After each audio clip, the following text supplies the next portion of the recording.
सोलापूर शहरातील बाळे परिसरातील एका मंगल कार्यालयात होणारा बालविवाह सोलापूर शहर पोलिसांच्या सतर्कतेमुळे रोखण्यात आला। या कारवाईत एका 13 वर्षीय मुलीचे आयुष्य वाचवण्यात यश आले असून दोन्हीकडील कुटुंबांचे समुपदेशन करून हा विवाह थांबवण्यात आला। सोलापूर शहरातील अंबिकानगर बाळे येथील गुरुकमल मंगल कार्यालय येथे 25 एप्रिल 2026 रोजी बालविवाह होणार असल्याची खात्रीशीर माहिती पोलिसांना मिळाली होती। या माहितीच्या आधारे अनैतिक मानवी वाहतूक प्रतिबंधक कक्षाच्या पथकाने तात्काळ घटनास्थळी धाव घेतली। पोलिसांनी घटनास्थळी पाहणी केली असता तिथे वधू आणि वरपक्षाकडील नातेवाईक मोठ्या संख्येने उपस्थित होते।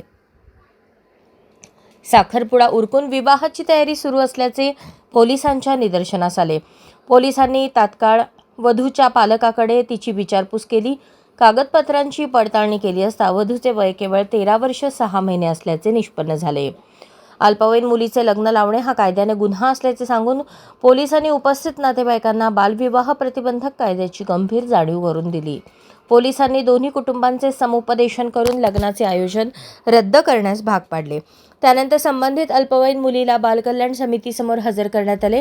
ही कारवाई सोलापूर पोलीस आयुक्त एम राजकुमार, पोलीस उपायुक्त गौहर हसन, सहाय्यक पोलीस आयुक्त पंडित यांच्या मार्गदर्शनाखाली पोलीस निरीक्षक स्नेहा मेहतर, अनैतिक मानवी वाहतूक प्रतिबंधक कक्षाच्या पोलीस उपनिरीक्षक अश्विनी काळे, फौजा चौडी पोलीस ठाण्याचे पोलीस उपनिरीक्षक सुतार आणि महिला सुरक्षा कक्षाच्या पथकाने संयुक्तरित्या सहभाग घेत कारवाई यशस्वी केली।